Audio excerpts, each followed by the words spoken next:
नमस्कार। हाल ही में प्रधानमंत्री नरेंद्र मोदी जब डोनाल्ड ट्रंप से मिलने के लिए अमेरिका में पहुंचे तो उस वक्त कई डील को लेकर बातचीत हुई थी। एक वीडियो भी मैंने बनाया था कि जो फाइटर जेट्स हैं अमेरिका के F-35 जो स्टेल्थ टेक्नोलॉजी से हैं लेस,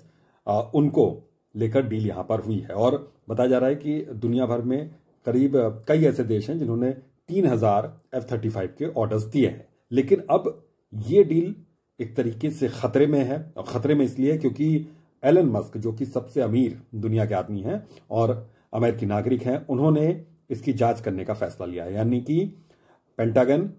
की जांच और F-35 को उन्होंने पहले से ही कबाड़ करार दिया था, उसकी भी जांच वो करेंगे। उनकी कंपनी DOG ही है जो कि इसकी जांच करेगा। F-35 की डील को लेकर पहले भी प्रधानमंत्री नरेंद्र मोदी विपक्ष के निशाने पर रहे, और एक बार फिर से अब जबकि ये खबर सामने आई कि एलन मस्क इसकी जांच करने वाले हैं, उनकी कंपनी इसकी जांच करने वाली है, तो इसको लेकर विपक्ष एक बार फिर से यहां पर प्रधानमंत्री नरेंद्र मोदी पर हमलावर है। हालांकि डील अभी फाइनल नहीं हुई है, लेकिन एक वीडियो मैंने इससे पहले भी बनाया था जिसको लेकर ये माना जा रहा था कि ये डील लगभग फाइनलाइज हो जाएगी, क्योंकि यहां पर जिस तरीके से पहले भी एक सीमित संख्या में फाइटर जेट्स आए थे, राफेल फाइटर जेट्स को लेकर बात करें, फ्रांस के साथ एक सीमित संख्या थी उनकी, तो ये माना जा रहा है कि सीमित संख्या में हो सकता है कि F-35 को यहां पर लिया जाए, क्योंकि पहले से ही वहां इसको कबाड़ करार दिया गया और उसके बाद फिर ये भारत को एक तरीके से चिपकाने की कोशिश अमेरिका की ओर से की जा रही है। अमेरिका इसको ऊंचे दामों पर बेचने की कोशिश कर रही है और ज्यादा से ज्यादा संख्या में अमेरिका ये कोशिश में है कि भारत ज्यादा से ज्यादा संख्या में इसको खरीदे। तो एक खरीदार के तौर पर, एक बड़े बाजार के तौर पर भारत को वैसे भी पूरी दुनिया देखती है, तो अमेरिका ये चाहता था कि आसानी से भारत उनके बहकावे में आ सकता है, क्योंकि एक तरीके से इसको बहकावा ही कहेंगे। अगर F-35 कितनी वर्थ नहीं है जितनी वर्थ दिखाई जा रही है, और उसको अगर वहीं के एक नागरिक एलन मस्क साहब, उनकी ही कंपनी इसको एक तरीके से कबाड़ करार दे रही है, तो उसके बाद फिर सवाल उठने लाजमी है। हालांकि इससे पहले भी सवाल उन्होंने F-35 को लेकर उठाया था एलन मस्क ने, और वहां के अमेरिका के रक्षा मंत्रालय ने यह साफ तौर पर कहा था कि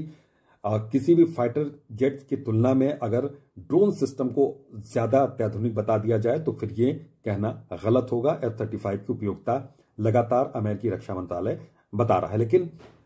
अमेरिका की कोशिश यह है कि भारत के लिहाज से भारत को ज्यादा से ज्यादा F-35 फाइटर जेट्स वो बेच सके, इसको लेकर डील भी करने की वो कोशिश कर रहा था। और जब प्रधानमंत्री नरेंद्र मोदी वहां पर पहुंचे थे तो ये माना जा रहा था कि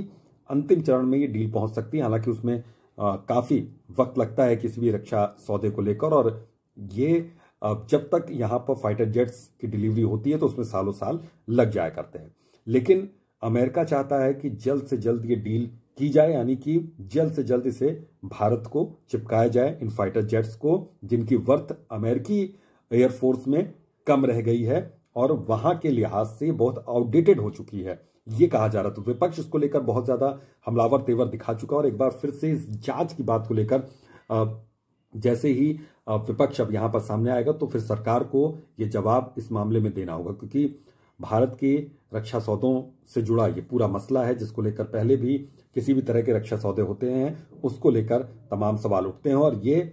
यूपीए की गवर्नमेंट के जमाने से होता आया है। यही वजह है कि रक्षा सौदों की डील जो होती है उसको बहुत सोच समझकर ही यहां पर कोई भी सरकार करती है। अब प्रधानमंत्री के सामने, भारत सरकार के सामने एक बड़ा यहां पर सवाल ये उठ खड़ा होता है कि अगर F-35 यहां पर जो अमेरिकी वायुसेना के लिहाज से आउटडेटेड हो चुके हैं, तो फिर भारत की वायुसेना के हिसाब से वो इतने यूजफुल कैसे होंगे, तो ये सवाल यहां पर उठता है, और विपक्ष भी इस सवाल का जवाब यहां पर जानना चाहता है। हालांकि अभी तक कोई भी ऐसा रक्षा सौदे पर कोई अंतिम मुहर नहीं लगी है, ये अभी भी अब विचार विमर्श इसको किया जा रहा है, विचार विमर्श किया जा रहा हो सकता है कि कुछ डील हो, कुछ फाइटर जेट्स को लेकर डील हो, लेकिन फाइटर जेट्स की ये डील एक सीमित संख्या में हो सकती है, यानी कि अब बहुत बड़ी खेप नहीं, लेकिन एक कम फाइटर जेट्स आ सकते हैं जिनकी संख्या बहुत कम हो सकती है, क्योंकि ये करोड़ों अरबों की डील होती है। ऐसे में क्यों पैसा जाया किया जाए ऐसे किसी फाइटर जेट्स पर जिसको लेकर खुद एलन मस्क की कंपनी DOG ही वहां पर सवाल उठा रही है। बहरहाल इस पूरे मामले की जांच यहां पर हो रही है। जब जांच रिपोर्ट एलन मस्क की सामने आ जाएगी उसके बाद ये तय करेगा अमेरिका कि वाकई F-35 की उपयोगिता वहां पर क्या खत्म हो चुकी है, और अगर अमेरिकी वायुसेना में उसकी उपयोगिता खत्म हो चुकी है तो फिर दूसरे देशों के लिहाज से कैसे ये उपयोगी होगा, भारत के लिहाज से कैसे उपयोगी होगा, ये एक बड़ा सवाल है। विपक्ष भी इसको लेकर सवाल उठा रहा है और इन सवालों का जवाब सरकार को भी तलाशना होगा।